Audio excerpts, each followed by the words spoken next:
Is zakat applicable to investments and savings in Islam? Breaking news for the Muslim community. A question that many are asking right now is whether zakat applies to investments and savings. With financial awareness on the rise, understanding zakat is more important than ever. Let's break down the facts to clarify this essential aspect of Islamic finance. Zakat is one of the 5 pillars of Islam. It is a mandatory almsgiving tax on wealth that meets or exceeds a certain threshold, known as unknown, and has been held for 1 lunar year. The rules surrounding zakat can be complex, especially when it comes to investments and savings. Cash savings are subject to zakat if they reach the unknown threshold after 1 lunar year. This includes money in savings accounts and fixed deposits, as long as the funds are accessible. If you have cash saved up, it is essential to keep track of whether it meets the unknown requirement.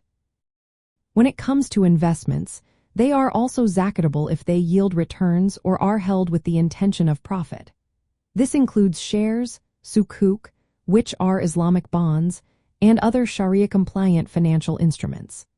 The zakat amount is calculated based on the market value of these investments at the zakat due date, not just the initial capital you invested.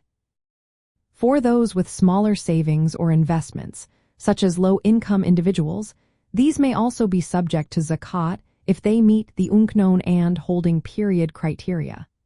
Islamic microfinance institutions often consider these small amounts as investments that can be zakatable.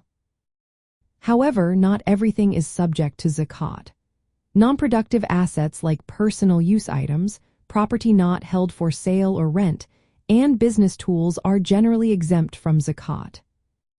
In summary, zakat is indeed applicable to investments and savings in Islam if they meet the unknown threshold and have been held for 1 lunar year.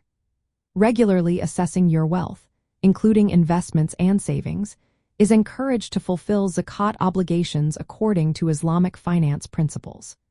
This is a timely reminder for everyone to stay informed and ensure they are meeting their religious duties.